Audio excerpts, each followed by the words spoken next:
J.K. Rowling's Harry Potter and the Chamber of Secrets, Chapter 9, The Writing on the Wall. ரகசிய அறையை பற்றி உங்களால் எங்களுக்கு ஏதாவது சொல்ல முடியுமா அப்படின்னு ஹெர்மைனி ரொம்ப தெளிவான குரலில் கேட்டா. வாயை பொழந்துக்கிட்டு ஜன்னல் வழியாக வெறிச்சு வேடிக்கை பார்த்துக்கிட்டு இருந்த டீன் தாமஸ் சட்டுன்னு அரை தூக்கம் களைஞ்சு விழிச்சு பார்த்தான். கைகளையே தலையணை கணக்கா வச்சு கவுந்து படுத்திருந்த லாவெண்டர் ப்ரௌன் தலையை நிமித்தி பார்த்தா. மேஜை மேல கைகளை ஊனி கன்னத்துக்கு முட்டு கொடுத்து உட்கார்ந்திருந்த நெவிலோட முழங்கை சட்டுன்னு சரிஞ்சு போனது. ப்ரொஃபசர் பென்ஸ் கண்களை இமைச்சு பார்த்தாரு. என்னோட பாடம் ஹிஸ்டரி ஆஃப் மேஜிக் அப்படின்னு வறண்டு போன மூச்சு திணறலான குரல்ல சொன்னாரு.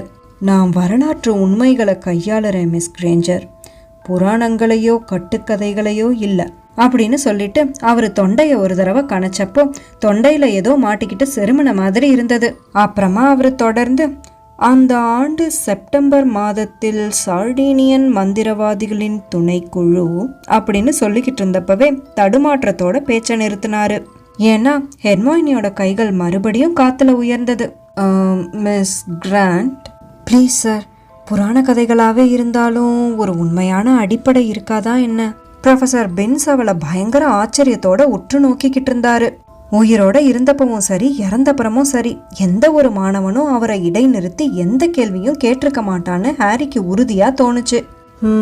சரி அப்படின்னு ப்ரொஃபசர் பென்ஸ் ரொம்ப மெதுவா சொன்னாரு.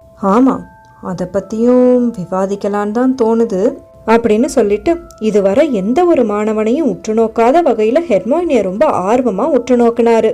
ஆனா நீங்க கேட்கக்கூடிய அந்த புராண கதையானது அதிக குழப்பம் நிரம்பிய பரபரப்பானதுன்னும் பரிகசிக்கத்தக்க வகையில முட்டாள்தனமானதுன்னும் கூட சொல்லலாம். ஆனா இப்போ அந்த மொத்த வகுப்பறையும் ப்ரொஃபசர் பென்ஸோட ஒவ்வொரு வார்த்தைகளையும் ரொம்ப கூர்ந்து கவனிச்சுக்கிட்டு இருந்தாங்க. அவர் தன்னோட மங்கலான பார்வையால எல்லாரையும் பார்த்தாரு. அங்க இருந்த அத்தனை பேரோட முகமும் அவரை நோக்கியே இருந்தது. இத்தனை ஆர்வத்தோட தான் பேசுறத யாரும் இதுவரை கேட்டதே இல்லைன்னு நினைச்சதாலேயோ என்னவோ அவர் முற்றிலும் குழம்பி போயிருக்கிறத ஹாரி உணர்ந்தான். சரி அப்படின்னு அவர் ரொம்ப மெல்லமா பேச தொடங்கினாரு. ரகசிய அறைய பத்தி பார்ப்போம். உங்க எல்லாருக்கும் நிச்சயமா தெரிஞ்சிருக்கும் இல்லையா, ஆயிரக்கணக்கான ஆண்டுகளுக்கு முன்னாடி ஹாக்வர்ட்ஸ் நிறுவப்பட்டது. அது எந்த ஒரு குறிப்பிட்ட தேதின்னு யாராலையும் சொல்ல முடியாது. அந்த காலத்தோட மிகச்சிறந்த 4 விட்சஸ் அண்ட் விசார்ட்ஸால தான் அது நிறுவப்பட்டது. ஸ்கூலோட 4 ஹவுசஸ்க்கும் அவங்களோட பெயர்கள் தான் சூட்டப்பட்டிருக்கு. காட்ரிக் கிரிஃபெண்டர், ஹெல்கா ஹஃபில்பஃப், ரொயினா ரேவென்க்ளா அண்ட் சாலசார் ஸ்லிதரின். அவங்க எல்லாரும் சேர்ந்து தான் இந்த கோட்டையை கட்டுனாங்க. அதுவும் மக்கிள்ஸ் கண்ணில் படாம மறைஞ்சு. ஏன்னா அந்த காலம் அப்படி. மக்கள் மந்திர தந்திரங்கள்னாலே பயந்தாங்க. அதனாலேயே விட்சஸ் அண்ட் விசார்ட்ஸ் ஏகப்பட்ட துன்புறுத்தல்களுக்கு ஆளானாங்க அப்படின்னு சொன்னதோட இடைநிறுத்தி தன்னோட மந்தமான பார்வையால அந்த மொத்த வகுப்பறையையும் ஒரு தடவை திரும்பி பார்த்துட்டு மறுபடியும் தொடர்ந்தாரு.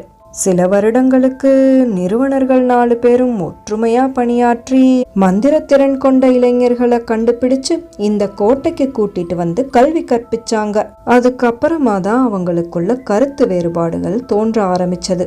சிறிது சிறிதாக ஸ்லிதரின் மற்றும் மற்றவர்களுக்கு ஒரு பிளவு உருவாச்சு. ஸ்லிதரின் ஹாக்வர்ட்ஸ்ல சேர்க்கப்படும் மாணவர்களை தேர்ந்தெடுக்கும் போது அதிக கவனத்தோட இருக்கணும்னு விரும்பினாரு.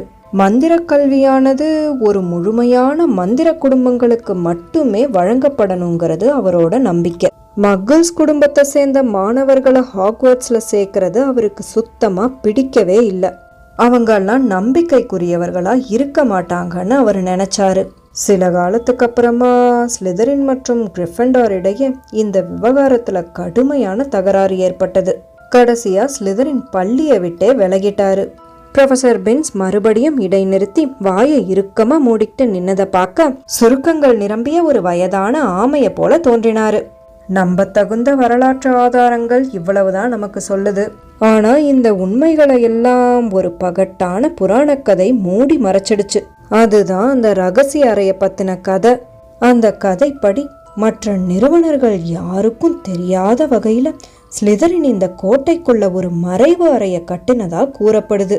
புராண கதையின்படி ஸ்லிதரின் அந்த ரகசிய அறைய முத்திரை போட்டு மூடி வச்சுட்டாராம். அவரோட வாரிசுகள் பள்ளிக்கு வந்து சேரும் வரை யாராலையும் அதை திறக்க முடியாதபடி செஞ்சுட்டாராம்.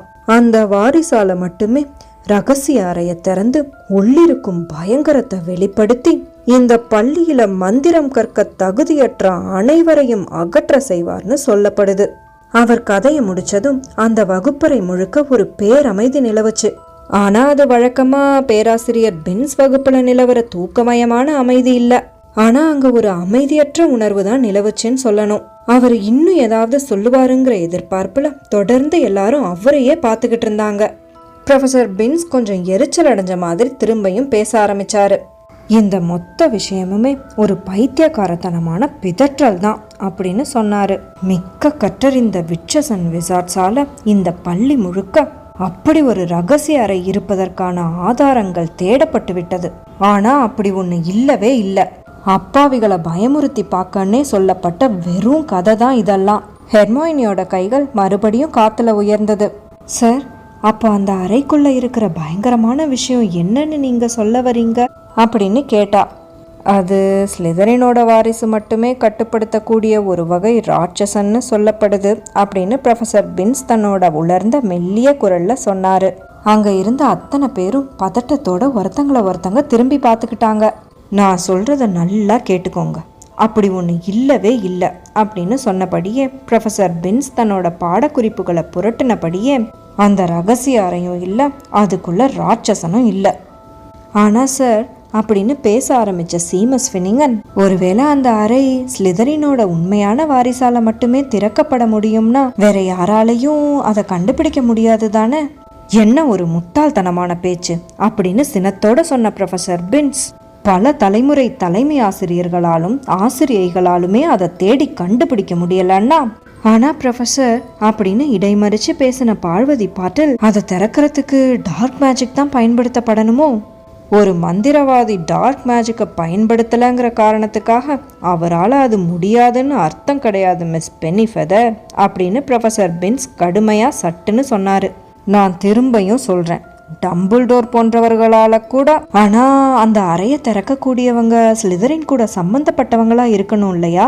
அதனாலதான் டம்பிள்டோரால முடியலையோ என்னவோ அப்படின்னு பேச தொடங்கினான் டீன் தாமஸ். ஆனா ப்ரொஃபசர் பின்ஸுக்கு இந்த பேச்சு போதும்னு ஆகிடுச்சு. போதும் நிறுத்துங்க அப்படின்னு எரிச்சல் அடைஞ்சபடி சொல்லிட்டு, இது வெறும் கட்டுக்கதை, அப்படி ஒண்ணு உண்மையில இல்லவே இல்ல.